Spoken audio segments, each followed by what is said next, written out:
Guys, দেখো তো camera দেখাচ্ছে, একে বেশি ডিস্টার্ব করলে আবার তাড়া করবে আমাদেরকে। হ্যালো গাইস, খাচ্ছে।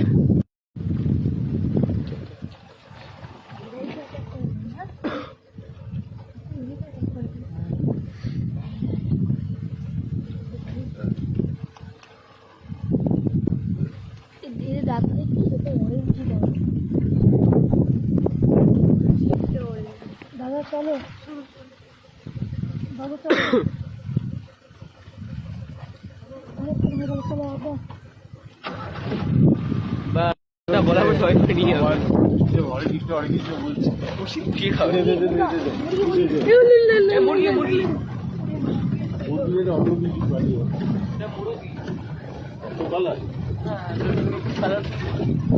দেশি মুড়ি ছিল।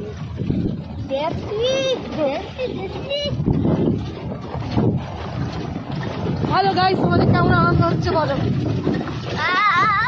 কেমন আনন্দ হচ্ছে বলো লেডিস গাইস, তোমাদের অবস্থা বলো। ঠাকুরের জয় হনুমানজি বলছে।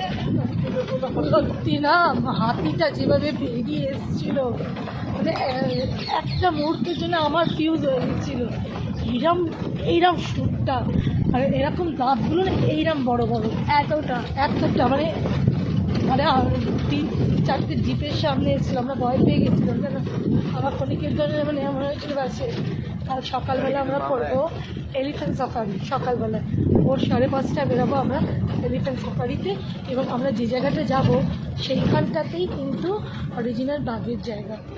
যদি সামনে বাঘ পড়ে, আমি প্রসেনজিতের মাথার মধ্যে উঠে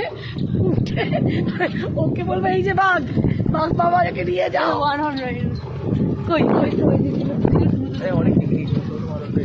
কালকে হবে আমাদের সকালে, না অন্য রাস্তা দিয়ে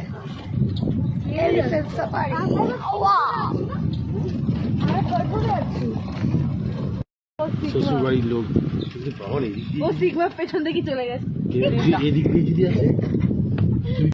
এই দেখো কি সুন্দর সুন্দর বক হরিণ সব। একটু দূরে দূরে তো, সামনে একটা খাল মতন গেছে বুঝলে, যার জন্য দেখা যাচ্ছে না, মানে ভালো বোঝা যাচ্ছে না, যতটুকু বোঝা যাচ্ছে ততটুকুই থাক।